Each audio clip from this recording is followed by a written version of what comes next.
दोस्तों, स्वागत है आपका मेरे YouTube चैनल इंग्लिश बाबू पर। और आज मैं फिर हाजिर हूँ आपके साथ एक नई स्टोरी लेकर। और दोस्तों, आज की जो स्टोरी है बहुत ही इंटरेस्टिंग स्टोरी है, बहुत ही फ़नी स्टोरी, आपको सुनकर बहुत मज़ा आएगा। उसके अलावा इस स्टोरी के अंदर आपको कई सारे नए इंग्लिश के वर्ड मीनिंग सीखने को मिलेंगे, उसकी करेक्ट प्रोनाउंसिएशन के बारे में पता चलेगा, और जो इसका ग्रामर का पार्ट है हम उसे बिल्कुल डिटेल में कवर करेंगे। तो चलिए दोस्तों, आज की इस कहानी को हम शुरू करते हैं। और सबसे पहले जो कहानी का टाइटल है, शीर्षक है, वो देखते हैं। टू बैगर्स, मतलब कि दो भिखारी। दोस्तों, ये इस कहानी का टाइटल है, शीर्षक है। अब मैं इसे पढ़ना शुरू करता हूँ और आपसे रिक्वेस्ट है आप इसे बिल्कुल ध्यान से सुने, और आपको इसके अंदर कई सारे नए वर्ड मीनिंग मिलेंगे, तो आप उन्हें नोट भी करें। तो चलिए इसको शुरू करते हैं। In a village lived two stout beggars. क्या मतलब हुआ? देखिए, स्टाउट एक एडजेक्टिव है जिसका मतलब होता है मजबूत या मोटे ताजे। तो इस लाइन का क्या मतलब हुआ? In a village lived two stout beggars, मतलब कि एक गांव में दो मोटे ताजे या कह सकते हैं मोटे मजबूत भिखारी रहते थे। They would laze around beg and eat whatever they got. क्या मतलब हुआ? देखिए, LAZE लेज, ये एक वर्ब है जिसका मतलब होता है आलस करना। और आपने एक वर्ड सुना होगा LAZY लेजी, वो एक एडजेक्टिव होता है जिसका मतलब होता है आलसी। लेकिन ये एडजेक्टिव नहीं है, ये वर्ब है। LAZE लेज का मतलब होता है आलस करना, और ये इसको यहाँ पर वर्ब के रूप में प्रयोग किया गया। तो क्या मतलब हुआ? दे वुड लेज, वो आलस करते। दे वुड लेज अराउंड, मतलब वो आलस करते। बैग, भीख मांगते, बैग मतलब भीख मांगना। एंड, और ईट, और खा लेते। वट एवर दे गॉट, जो भी उन्हें मिलता। चलिए आगे देखिए। One day they got rice in arms. दोस्तों, ALMS इसको आर्म्स पढ़ते हैं क्योंकि इसमें L जो है वो साइलेंट है, इसे आर्म्स पढ़ेंगे, और इसका मतलब होता है भीख। तो आप इस वर्ड को नोट कर सकते हैं, इसे भीख भी कहते हैं और इसे भिक्षा भी कहते हैं, इसे आर्म्स कहा जाता है। और ये जो वाक्य है ये दोस्तों पास्ट इंडेफिनिट के अंदर है, क्योंकि ये जो स्टोरी है पास्ट इंडेफिनिट में है। और पास्ट इंडेफिनिट में जब भी हम कोई अफर्मेटिव का वाक्य बनाते हैं तो ऐसी जगहों पर वर्ब की सेकंड फॉर्म का ही प्रयोग किया जाता है। तो चलिए इसका मतलब देख लेते हैं। वन डे, एक दिन, दे गॉट, उन्हें मिला, राइस, चावल, इन आर्म्स, मतलब कि भीख में। तो इस पूरी लाइन का क्या मतलब हुआ? One day they got rice in alms, मतलब एक दिन उन्हें भीख में चावल मिले।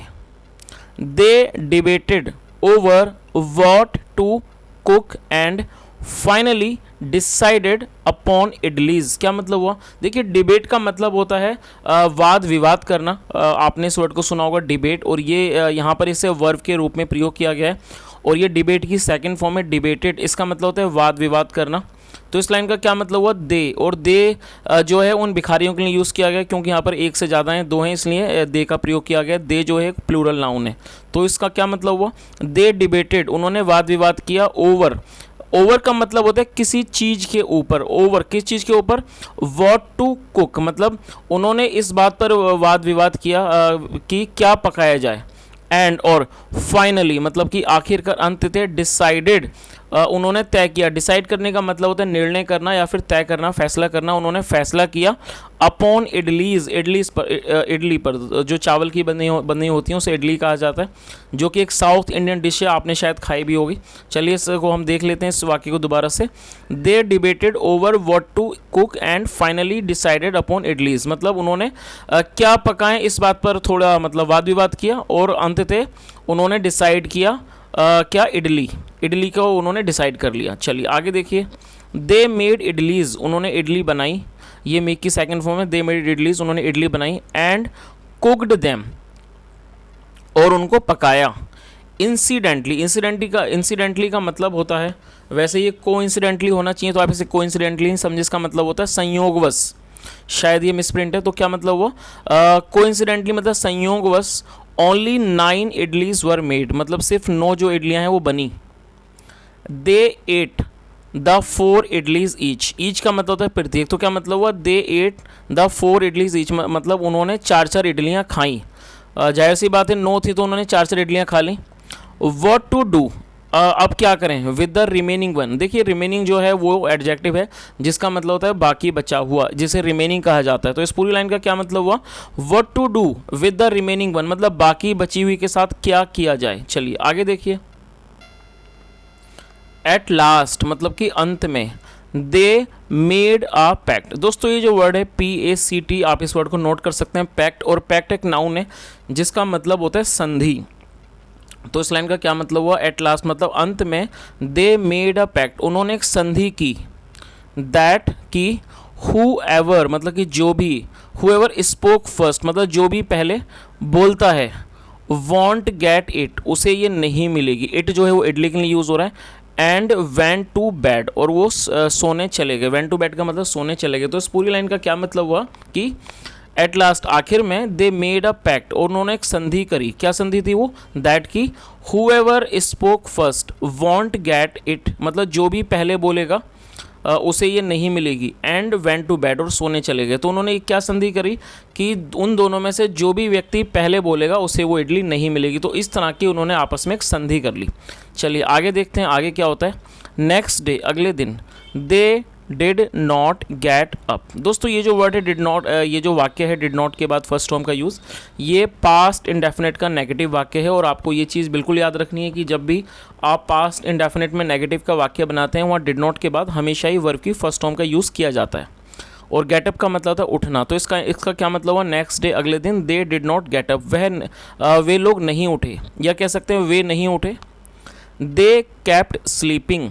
दोस्तों ये जो वाक्य है, आप इसकी जो स्ट्रक्चर है आप उसे समझ सकते हैं और आप इसे नोट कर सकते हैं। जब भी आप कोई ऐसा वाक्य बनाना चाहते हैं जहाँ पर आप ये शो करते हैं कि वह करता रहा, जाता रहा, खेलता रहा, जब आप ये शो करते हैं कि कोई क्रिया पास्ट में निरंतर होती रही, तो वहाँ पर आपको कैप्ट लगाना होता है। और कैप्ट के साथ साथ हमेशा ही वर्ब की फोर्थ फॉर्म आती है। तो इस पूरी लाइन का क्या मतलब हुआ? और दोस्तों ये पास्ट को शो कर रहा है। दे कैप्ट स्लीपिंग, वे लोग या वे सोते रहे, वे सोते रहे। चलिए आगे देखिए। The villagers got worried. दोस्तों वरीड का मतलब होता है चिंतित होना, और ये एडजेक्टिव है। इसको वर्ब बनाने के लिए गेट का प्रयोग किया गया, और ये पास्ट है तो गेट की सेकंड फॉर्म का प्रयोग किया गया। तो इस लाइन का क्या मतलब हुआ? द विलेजर्स, विलेजर्स मतलब ग्रामीण या गांव के लोग, द विलेजर्स गॉट वरीड, गांव के लोग चिंतित हो गए। वैन जब, द बेगर्स जो भिखारी थे, डिड नॉट अपीयर, अपीयर का मतलब होता है नज़र आना, जब वो नज़र नहीं आए, did not appear to beg, भीख मांगने के लिए। तो इस पूरी लाइन का क्या मतलब हुआ कि the villagers got worried when the beggars did not appear to beg, मतलब कि जो ग्रामीण थे वो चिंतित हो गए जब जो भिखारी थे वो नज़र नहीं आए, वो नहीं दिखे भीख मांगने के लिए। चलिए आगे देखिए। फियरिंग, फियर का मतलब होता है डर, डर कर। फियरिंग सम ट्रेजेडी, या इसका मतलब आशंका भी होता है। फियरिंग सम ट्रेजेडी मतलब कि किसी आशंका को के डर से। द विलेजर्स, जो विलेजर्स थे गांव वाले थे, चेकड देयर हट, हट का मतलब होता है झोपड़ी, उन्होंने उनकी झोपड़ी को चेक किया मतलब उसकी जांच की, देखा उसको जाके। द बेगर्स वर लाइंग, लाई का मतलब होता है पड़े होना, और ये जब वॉज वर्ब के बाद फोर्थ फॉर्म आएगा तो ये पास्ट कॉन्टिन्यूस का वाक्य होता है।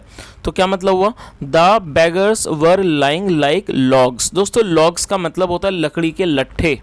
तो इस लाइन का क्या मतलब हुआ कि the beggars were lying like logs, मतलब कि भिखारी पड़े हुए थे लाइक लॉग्स, लकड़ी के लट्ठों की तरह। चलिए आगे देखिए, मतलब कि वो एकदम ऐसे पड़े हुए थे जैसे लकड़ियाँ पड़ी होती हैं। The villager shook them. दोस्तों ये जो वर्ड है ये शुक, ये शेक की सेकंड फॉर्म है शुक, इसका मतलब होता है हिलाना। तो क्या मतलब हुआ? द विलेजर्स शुक दैम, और ये दैम जो है वो उन भिखारियों के लिए यूज़ हो रहा है। गांव वालों ने उन्हें हिलाया। टू अवेकन, अवेकन मतलब जगाने के लिए, बट लेकिन they played dead, play dead का मतलब हुआ लेकिन उन्होंने डेड मतलब कि मृत होने का नाटक किया या दिखावा किया। प्ले डेड का मतलब दिखावा करना, नाटक करना, मृत होने का नाटक किया। Taking them for really dead, taking का मतलब होता है समझना। दोस्तों टेक के कई मतलब होते हैं। टेक का मतलब लेना भी होता है, ले जाना भी होता है, टेक का मतलब समझना भी होता है। तो ये डिपेंड करता है कि हमारा वाक्य किस तरह से और उसी तरीके से उसकी मीनिंग को निकाला जाता है। तो अक्सर आप इस तरह के वाक्य देखते होंगे तो कई बार ये होता है कि जो वाक्य की मतलब जो इस सिचुएशन होती है उसको भी समझ के वहाँ पर उसका मतलब निकाला जाता है। तो इसका मतलब समझ लीजिए आप, taking them for really dead, क्या मतलब हुआ कि उनको वास्तव में मरा हुआ मानते हुए। द विलेजर्स जो गांव वाले थे, कैरीड दैम उन्हें ले गए, कैरी का मतलब तो ले जाना, कैरीड दैम उन्हें ले गए टू क्रीमेशन ग्राउंड। दोस्तों क्रीमेशन ग्राउंड का मतलब होता है शमशान घाट, जहाँ पर किसी भी चिताओं को जलाया जाता है, मुर्दों को जलाया जाता है, उसे क्रीमेशन ग्राउंड कहा जाता है। तो इस पूरी लाइन का क्या मतलब हुआ? Taking them for really dead, मतलब उनको वास्तव में मरा हुआ मानते हुए the villagers carried them to cremation ground, जो गांव वाले थे वो उनको शमशान घाट ले गए। द बेगर्स, और दोस्तों यहाँ पर आप इस सीन को देख सकते हैं, ये दोनों भिखारी जो हैं सो रहे हैं यहाँ पर, वो गांव वाले उनको आके जगा रहे हैं। चलिए आगे देखिए। The beggars kept still, still भी एडजेक्टिव है, इसका मतलब होता है स्थिर रहना। तो क्या मतलब हुआ? द बेगर्स, भिखारी जो थे, कैप्ट स्टिल, वो स्थिर रहे। तो ये भी पास्ट का वाक्य है, द बेगर्स कैप्ट स्टिल, भिखारी स्थिर रहे। और दोस्तों स्टिल के कई मतलब होते हैं, मैं आपको बता देता हूँ, आप नोट कर लीजिए। स्टिल का मतलब यहाँ पर स्थिर है, और इसका मतलब अभी भी होता है, अभी भी और फिर भी, उसे भी स्टिल कहा जाता है, अभी भी और फिर भी, और इसका मतलब स्थिर भी होता है। जब वो चीज़ हिले ना, मतलब वो हिले डुले ना, उसे भी स्टिल कहा जाता है, जिसका मतलब होता है स्थिर। तो इस लाइन का क्या मतलब हुआ? द बेगर्स कैप्ट स्टिल, जो बेगर्स थे, भिखारी थे, वो स्थिर रहे। They were put on the funeral pyre, funeral pyre का मतलब होता है चिता। तो क्या मतलब हुआ? दे वर पुट, उन्हें रख दिया गया, ऑन द फ्यूनरल पायर, चिता पर, एंड सेट इट अलाइट, और उससे आग लगा दी गई। चलिए आगे देखिए, आगे क्या होता है। The beggars rose up in fright, ये राइज की सेकंड फॉर्म है, रोज मतलब उठना, और फ्राइट का मतलब होता है भय। तो क्या मतलब हुआ? The beggars rose up in fright, मतलब भिखारी डर के मारे या भय से उठ गए। द फर्स्ट वन सेड, पहले वाले ने कहा, ओके यू ईट 5, मतलब ठीक है आप 5 खा लो। द अदर वन सेड, दूसरे वाले ने कहा, नो नहीं, 4 आर इनफ फॉर मी, मेरे लिए 4 जो हैं वो काफ़ी हैं। इनफ का मतलब होता है काफ़ी या पर्याप्त। तो क्या मतलब हुआ? नहीं, 4 आर इनफ फॉर मी, मेरे लिए 4 काफ़ी हैं। बाई चांस, मतलब कि by chance 9 villagers had gone to cremate them. दोस्तों क्रीमेट एक वर्ब होता है, जिसका मतलब होता है ये एक वर्ब है जिसका मतलब होता है शव जलाने की क्रिया को क्रीमेट कहा जाता है, जो कि एक वर्ब है, शव दहन करना जिसको कहा जाता है। तो इस लाइन का क्या मतलब हुआ कि बाई चांस, मतलब बाई चांस, यह कह सकते हैं संयोग से 9 विलेजर्स हैड गॉन, और यहाँ पर हैड के साथ थर्ड फॉर्म का प्रयोग किया गया, तो पास्ट परफेक्ट का वाक्य है। 9 villagers had gone to cremate them, क्या मतलब है इस लाइन का कि संयोग से 9 गांव वाले शव को जलाने के लिए या उनके शव दहन के लिए गए हुए थे। दे थॉट, उन्होंने सोचा, ये थिंक की सेकंड फॉर्म में, दे थॉट, उन्होंने सोचा, दैट कि the beggars had become ghost, कि ये जो बेगर्स हैं, वो जो भिखारी हैं, वो क्या हैं? भूत बन गए हैं। एंड वर टॉकिंग, और वो बात कर रहे थे, ऑफ ईटिंग दैम, उनको खाने के बारे में। द विलेजर्स फ्लैड, ये फ्ली की सेकंड फॉर्म है, फ्लैड, इसका मतलब होता है भाग जाना। तो इस लाइन का क्या मतलब हुआ? द विलेजर्स फ्लैड, गाँव वाले भाग गए। The beggars return to their hut, जो भिखारी थे वो अपनी झोंपड़ी में वापस आए। एंड एट, और ये ईट की सेकंड फॉर्म है एट, और उन्होंने खाई हाफ इडली ईच, और उन दोनों ने आधी आधी इडली खाई। एंड वेंट टू स्लीप, और वो सोने चले गए। चलिए आगे देखिए। द नेक्स्ट डे, अगले दिन, व्हेन द बेगर्स इमर्ज्ड, जब वो जो इमर्ज का मतलब होता है उभरना या दिखाई पड़ना, इमर्ज आउट ऑफ देयर हट, क्या मतलब हुआ कि जब अगले दिन जो बेगर्स थे वो अपनी झोंपड़ी के बाहर नजर आए, दिखे, टू बैग, भीख मांगने के लिए, टू बैग अराउंड मतलब आसपास में भीख मांगने के लिए। The people shut there doors, जो लोग थे उन्होंने अपने दरवाज़ों को बंद कर लिया। No one would give alms, मतलब कि कोई भी जो है वो भीख नहीं देता या देगा। टू घोस्ट बैगर्स, मतलब भूत भिखारियों को।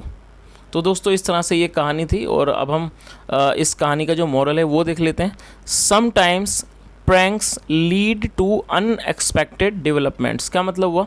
देखिए प्रैंक्स का मतलब होता है किसी तरह की मस्ती मजाक, उसे प्रैंक कहा जाता है, आपने सुना होगा इस वर्ड को अक्सर। तो क्या मतलब हुआ? समटाइम्स मतलब कई बार, pranks lead to unexpected development, जो प्रैंक्स होती हैं, जो मजाकें होती हैं, वो क्या होता है, वो ले जाती हैं किस तरफ? टू अनएक्सपेक्टेड डेवलपमेंट, अनएक्सपेक्टेड जिन चीज़ों की हमने कल्पना नहीं की होती है उन चीज़ों की तरफ ले जाती हैं। तो दोस्तों ये आज की छोटी सी कहानी थी, और जैसा आपने देखा इस कहानी के माध्यम से हमें क्या शिक्षा मिलती है कि वो जो दोनों भिखारी थे उन्होंने उस प्रैंक को, उन्होंने उस मजाक को कुछ ज़्यादा ही सीरियसली ले लिया, जिसकी वजह से लोगों ने उन्हें मरा हुआ समझ के उनको शमशान घाट तक ले गए। तो जिससे ये पता लगता है कि कई बार जो मजाक होती है वो बहुत ज़्यादा सीरियस टर्न भी ले सकती है, कि यदि हम उसको मजाक से ज़्यादा ही ले जाएँ।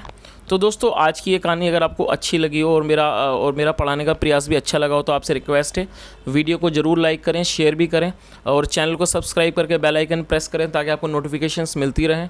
और दोस्तों यदि आपकी तरफ से कोई सुझाव हो तो कमेंट के माध्यम से ज़रूर बताएं। सुनने के लिए thank you so much. Have a nice day and bye.